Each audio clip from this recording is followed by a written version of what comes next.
азиз мехоҳед ғарма ба пуррагӣ тамошо кунед, пас ин ҳаворо ба рафиқон дӯстони худ фиристонед, то ки мардуме ки дар замин хизмат кардагианд, меҳнат кардагианд, зиндагӣ кардагианд, тамошо кунед ин ҳаворо. Худо нигаҳбонтон.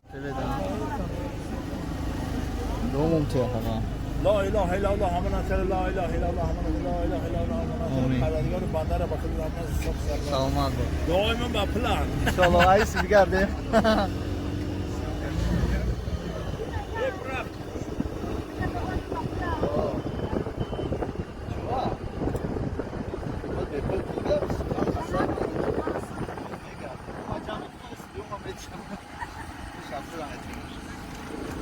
اومدیم автоцентр میگیم که ترمینال غرم. برادران ما رفتیم ان شاء الله به طرف غرم حرکت کنیم. باشد ان شاء الله که با پورگی غرم تماشا میکنیم فلوفار بعد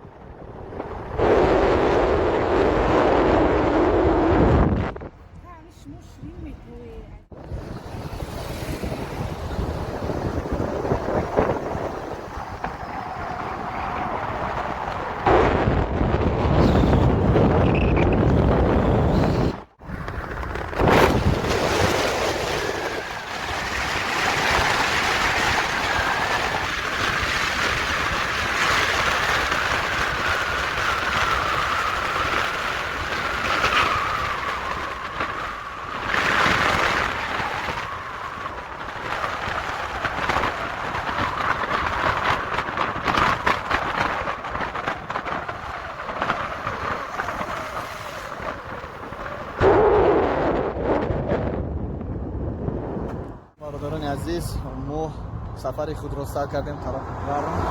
این خاطر این برادر تاکسی اینجا غرم وقتی گپو سر میشه روغون دم میدریم ای روغون اون طرف همش طرفی غرم ما کم سفر رو بخوایم برادران در اومدگاهی روغون برادران در روزای روغون خدا نگهبان تماشا اینا بود هوای تاجیکستان کوکو سر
او ببین شرشره را ببین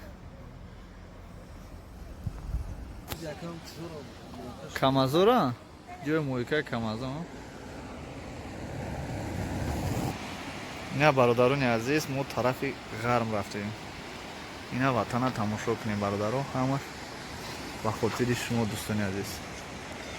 اینجا جای کم از شویی. برادران عزیز همه کسا خوش اومدین. اگر خواهین چنین نوارها بسیارتر شود پس نوارها رو با رفیقان دوستان خود فرستونید و لایک подписаться را فراموش نکنید تا که ما هم کوشش کنیم که به هر یک کجایی که رفتیم شوق و هوس ما هم زیاد شود که مخلصان ما خیلی زیاد هستند. خدا نگهبانتون باشه.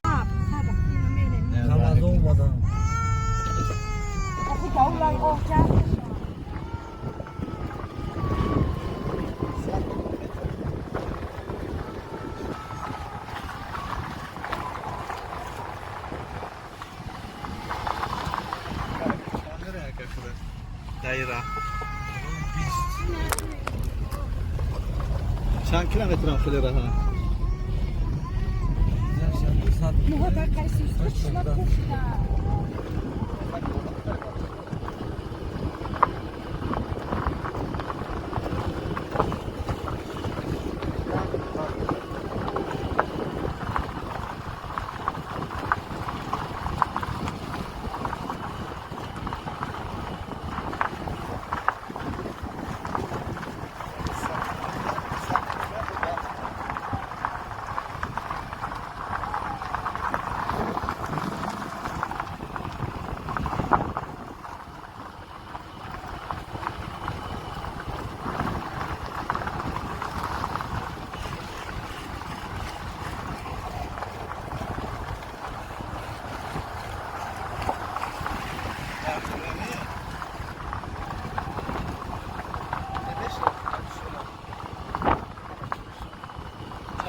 азиз дӯстони ман сичироғ ин ҳамон роғоне асте ки ҳамаи мо саҳмияи худро гузоштаем. Ина бародаро ободиш, пешравиш, дамбаш, овуш ҳамаша тамошо кунем дӯстони азиз. Ина бародаро тамошо кунем баҳри кабуд.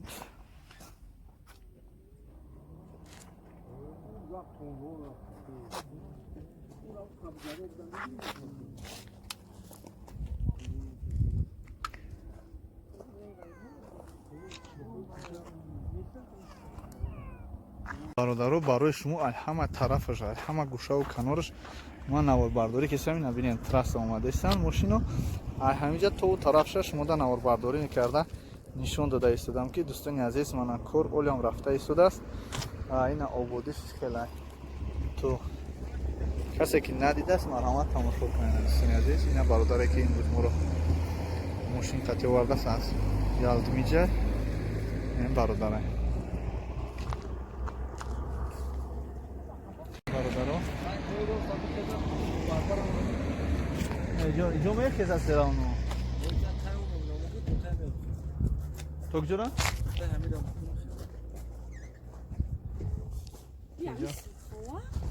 сирхова диди кабута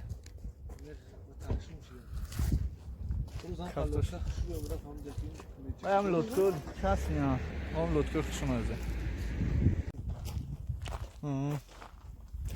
не бародаро бо хай нафаране ки дар ҷа зиндагӣ мекунанд медонанд маълумоти пуррара аз онҳо мешунавем. мо танҳо ба шумо нишон медиҳем ки бародаро ина ободӣ ватан ободӣ роғун чӣ хел шида аст пешравӣ чӣ гап аст танҳо мо метавонем нишон барои ки маълумоти пуррара мо метавонем танҳо аз гусихтон радиои озод ё ки аз ахбороте ки дар телевизор нишон метиҳанд то маълумот ҷамъ мекунем ки дар улави Таҷикистон мерасем. Красавец. Идет дача обдян.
مردم فقط همون چی در کار میکنن. تو بردار مفروض فکر میشه.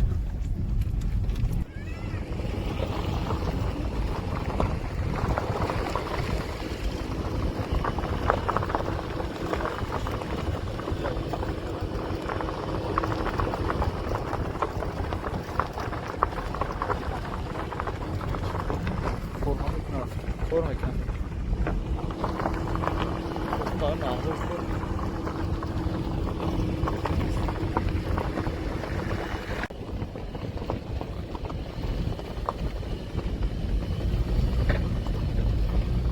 اگه اینا و دوستم اگر نخیزن که دور میشن یا لکه میگیرن ای پرای او پرای او میگذرن.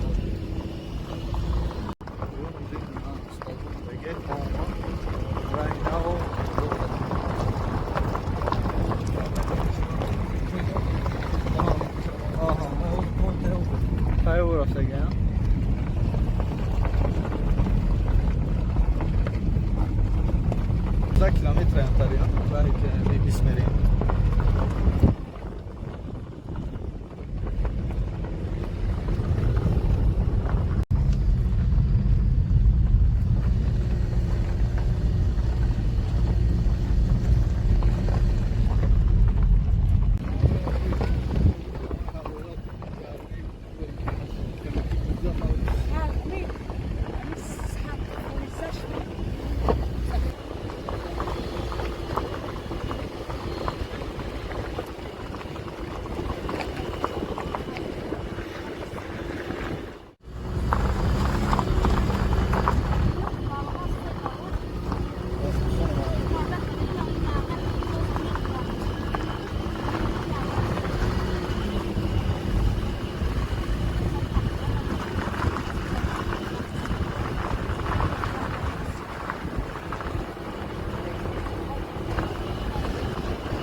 Гарм, қалаи Сирх, қишлоқи Шилонак даем.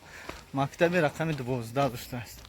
Ина бародарони азиз, мактаби рақами 12 қишлоқи қалаи Сирх, қишлоқи Шилонак, ҷамоати қалаи Сирх.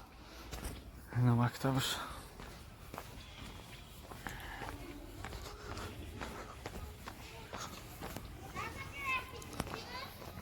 Ина мактабша тамошо кунем.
شما حاجی من خدمت کنم اصلا من ذکر ذکر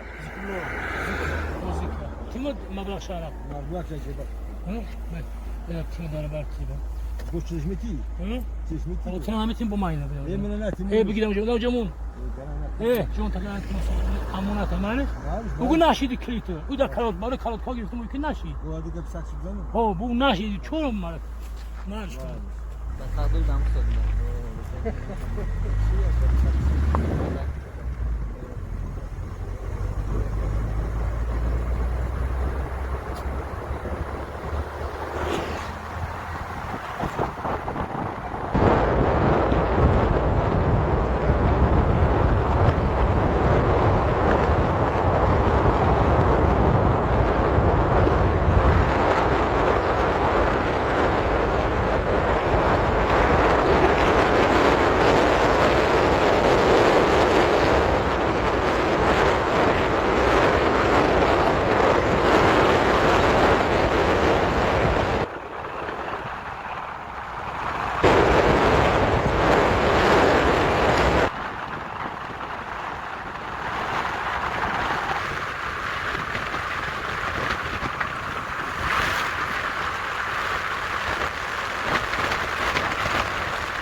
Ne bayt hazır. Buyurun buyurun. Buradan gelin. Ne bayt? Ha.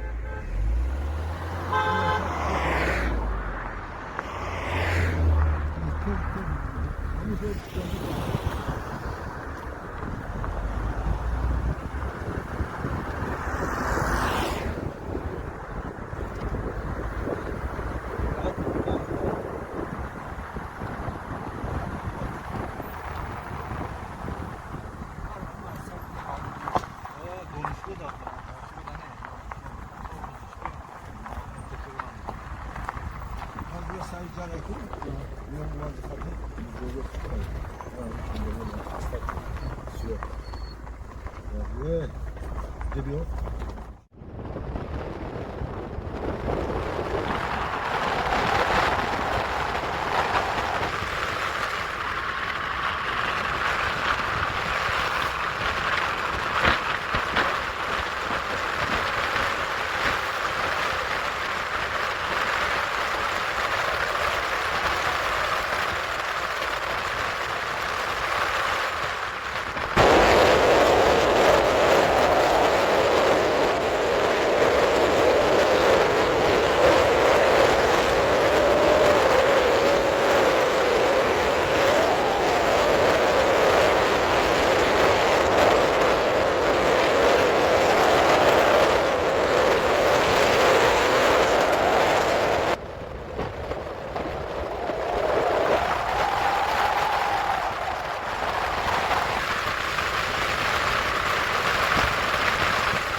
عزیز سلام دوستان عزیز سلام از شهر غرم. این ما در درون شهر غرم برادران عزیز. من یک چیز نمیخوام به نظر گرفتم که همین 50% پادپیشکای ما ای ناحیه رشتن ای شهر غرم.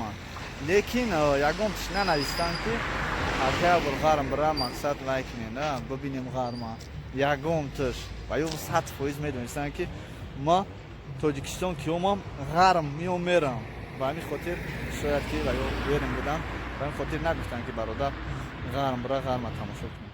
میریم تماشا درون غرم با همراه من همراه شکونه تاجیکستان در ناحیه رشت غرم. امانت بانک است، امانت بانک ناحیه رشت شهر غرم. افشیته چه؟ ها؟ اونجا افشیته چه؟ او پرا میگم این مید کالج ها رو پرمون کی گفت که این ایره مید کالج میگن مید کالج ناحیه رشت در شهر غرم درون شهر غرم بالاتر میریم بزرگ حالا خیلی بالاتر میرم. این اینجا قصر فرهنگ شما من جو در چی مودم رسم کشته بودیم رسم های بهترین در رسم های بهترین کی گیریف با یکم جورا؟ ها؟ یکم جورا کی گیریف؟ چی؟ یکم جورا کی گیریف؟ جا ندادم پول دادم کی دا پول دادم؟ دو صحابه دادم چند پولی؟ 50 سومی هرچی من نگردیم استادیون میریم؟ سجون؟ آه چو این حکومت ها؟ چجا کار کشم میرچم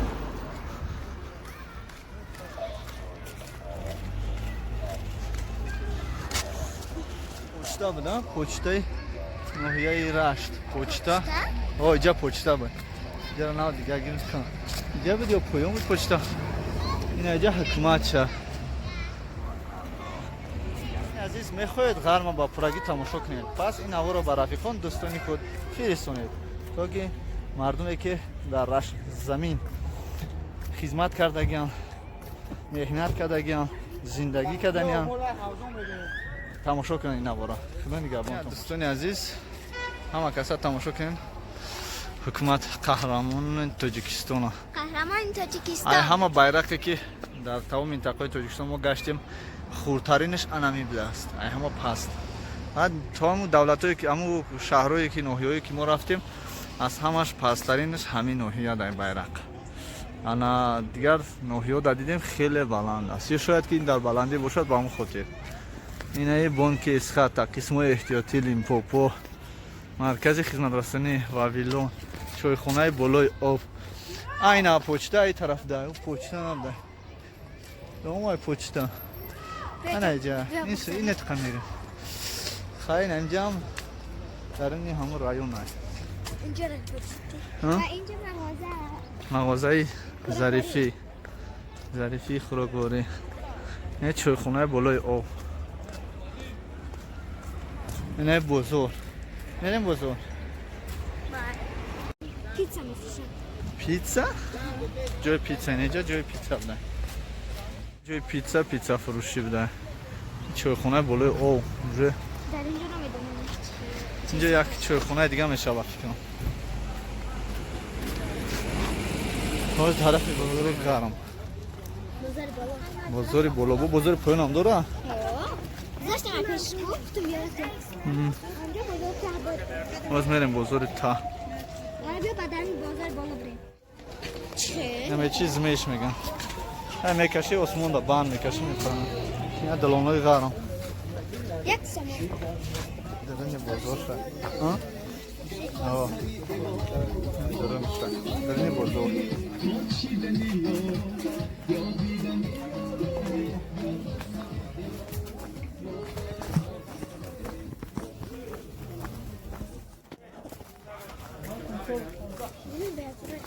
چون؟ چون که کردیم تو ماشین در رفتن اتو این بچه کلی میریم دشنبه حالی ات دارو میگیریم ایتیم تا نکسیریم این پرته دومی همه پرتو مدرسه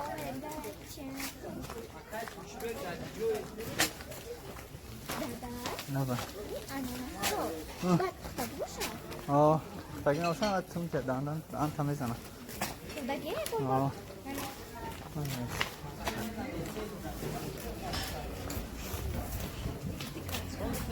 نجا میرم میرم نجا بزرگ پایان نمیشه نقشه بزرگ پایان من نقشش مشیدم کنم کش بچه میبرم اگر اومدی چه؟ طلبم چی درس ده؟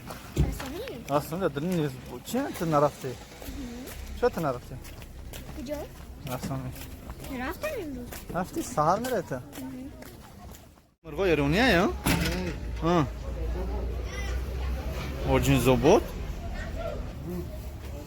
میرم خیلی شیعت باید پوشا شد چی اسم ده؟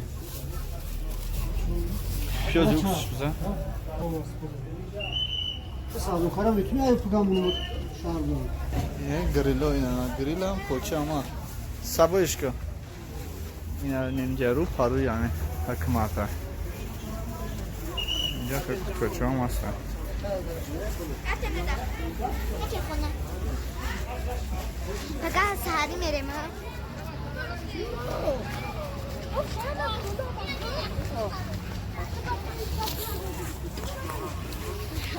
نه اووالی یعنی اوی غرم خیلی اصلا نشد اساسه او کلو نکنیم گرفتی؟ ما در درون ناحیه رشت شهرک غرم برای شما این جاها را نال برداری میکنیم که شما در غریبه ببینید همین جاهای زیبایی و طبیعی کلج طبی ناحیه رشت چیشش برفته خیلیه نه در ناحیه رشتیم کلج طبی شایجا ما در اینجا یک سال خطانتیم یک شش ماه یا یک سال درس دادگیم در همینجا معلم زبان انگلیسی طرف میریم طرف استادیون شما میریم یا تماشا میکنیم بعد استادیون باقی فرهنگی فراغتی درانی عزیز باقی فراغتی ناحیه رشت می‌داریم در باقی فرهنگی ناحیه فراغتی ناحیه رشت درانی باغ ده چی جا کلوچی دومی شو این طرف ده استادیون شما این استادیون شما میمونم دوره نه چی بانه اونجا هویار کن اینجا باغ شما باقی ناحیه رشت عزیز اینه را ایدیبه که غرمی میگن ای ناحیه رشت ای نوبود یکا ای کترین بود برادران عزیز این برادر روز میگه که در اینجا چی بنیاد شده است ناحیه رشت در شرکی هرم کو گابزن سلام علیکم کو چند آدم برادر اینجا 600 سلام علیکم 600 نفر چی میشه در اینجا آمفی‌تئاتر در 600 نفر 600 تا استولچه میشه که فقط جای نشست بغیر در بالای همه ای با شما استولچه میمونه نصیب شد اینم خیلی ها فهمو این آمفی‌تئاتر ده کنسرت همینجا میگذاره بگو یورو همه را ختم با دست نزدیستی نه هنرهای مردمی گفتن گپا این همین ها این برادرم یک وقتا یکاترینبورگ همین چیزا را گرفته اومده بود کلابوشا دوستان عزیز سلام دوستان عزیز هنرهای مردمی ناحیه رشت ساز نمودنی من همین بردیوالیش بگیم اگر خطا نمیکنیم یا بالا دیوالی چخیلی که شما دیدین و گلدونی که شما در اینجا دیده ایستید من این گلدونی که شما دیده ایستید این اولی نو تمام است سازی پیشید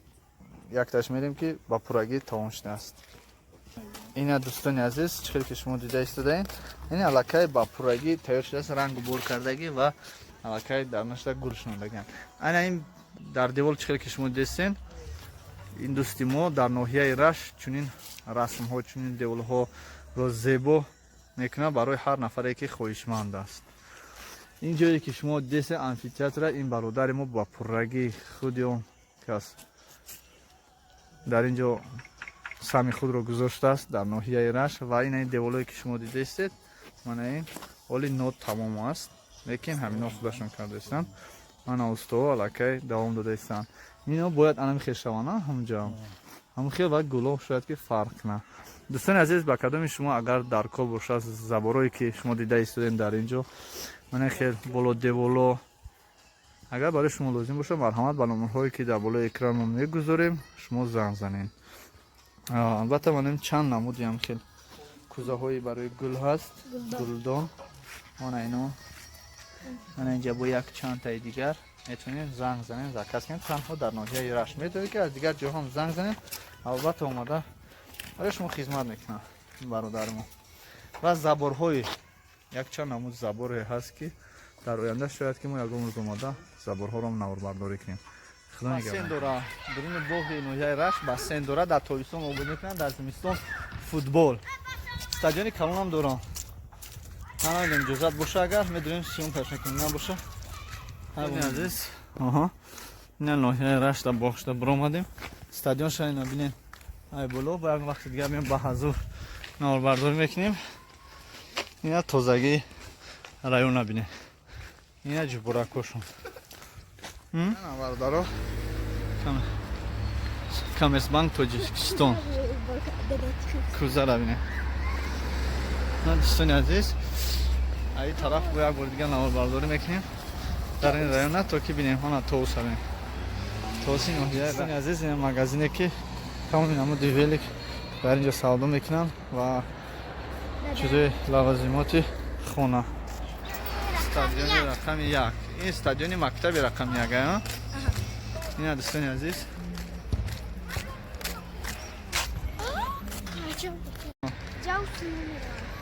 ҷумерон мактаби 1 ноҳияи Рашт.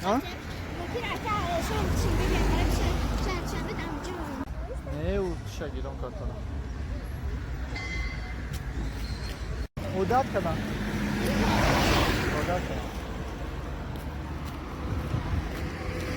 крутов хона надо як крутов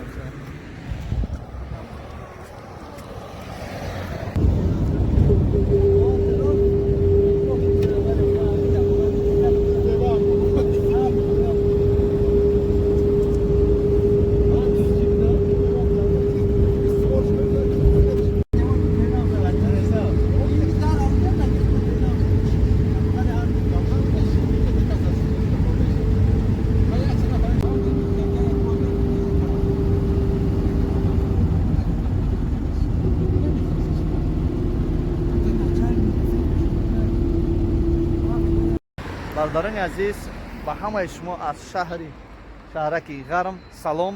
мо дар шаҳри Гарм ҳастем. дар канали Я Таҷик самбои таве ки терем буд тамоми минтақаҳои шаҳраки Гармро ноҳияи Рашта аз худи айдрини шаҳри Душанбе сар карда то ҳамин дирна танҳо дар канали мо мебинем. рахша наводҳои моро интизор бошед ва ба дигаро ҳам фиристонед то ки онҳо ҳам бохабар шаванд. ина рафтем дӯстони азиз, пиёда.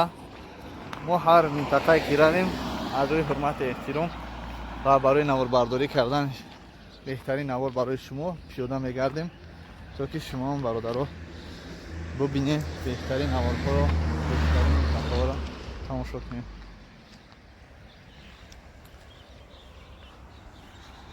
яксад шаст инҷо магазини калонаи дӯстони азиз ки орд руған тамоми лавозимоте ки барои шумо барои хонатон даркора дар инҷо меорем. азиз, шумо медонед ки кадом сол ман дар ноҳияи Рашт дар шаҳраки Гарм кор кардам. агар надонед ман ба шумо мегӯям, агар донед дар комментария нависед. пеш аз оне ки наворро тока тамошо мекунед дар комментария нависед. дӯстони азиз, соли 2008 сол моро аз донишгоҳи давлатии омӯзгорӣ ба ноҳияи Рашт мефиристонанд ки мо аллакай 2 сол пеш аз оне ки мо ноҳияи Рашт омадем дар Каратегинский мактаби 63 ҳамчун омӯзгори забони англисӣ, забони хориҷӣ дарс мегуфтем. баъдан ба донишгоҳи филиали донишгоҳи омӯзгории давлатии фанони Саудини Айнӣ ноҳияи Рашт фиристондам. вақте ки 2008-2009 ҳам дар донишгоҳ дарс медиҳем ва ҳам дар коллеҷи тибби ноҳияи рашт. дар омадгоҳи шаҳраки Гарм аз ҳаминҷо сар мешавад. автовокзалаш мон ҳаминҷа чиқа ки шумо дестем мошино ҳамин саршавишда автовокзал шай ҷое ки мошинои шаҳр мераванд ҳамҷай.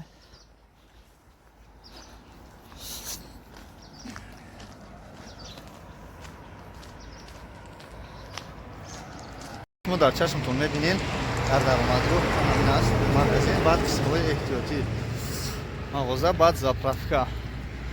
баъд аз заправка аллакай автовокзали шаҳраки Гарм. Гармаш мо мебинем. дӯстони азиз, дар ин шаҳраки Гарм кӯмирфурӯшон хеле бисёр ҳастанд. дар ҳар минтақа, дар ҳар куҷо, дар ҳар қишлоқ кӯмир мефурӯшанд. ин магазини ки дар даруни автовокзал ҳастанд. ҳаҷа бо чойхонаҳо ҳастанд, кафе ҳастанд. дӯстони азиз, дар ноҳияи рашт чиқел ки шумо дидестем мо дар автоцентрем. дар ин ҷо саҳар қати бисёртар папутӣ намешавад, камтар сабр мекунед соатҳои 9-10 папутӣ нархи арзон то 30 сомон. нархи аввалшон 40 нест, 50-60, баъдай 60 меистем камтар ждат мекунем мошинои раҳ меянд 40-35 як хелчи папутӣ хеле арзон мебаранд. барои дар кадом минтақае ки набошем фреб нахӯрен, эҳтиёт кунен, сабр кунен то ки якум боре ки шумо меен ай 70-80 меқапанд, 70-80 сомон меқапанд. киёзи барф нест, тамоман барф нест дар тарафи ноҳияи рашт. ба ҳамин хотир дӯстони азиз бояд нарх арзон бошад.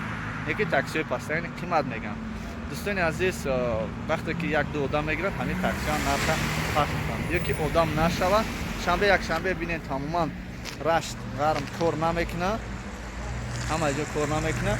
ба ҳамин хотир дӯстони азиз нарх камтар қимат мебардоранд, одам намеёванд, камтар меистанд ва нарх камтамин мезананд. мо сабр мекунем, иншоалло ки арзонтар мерем.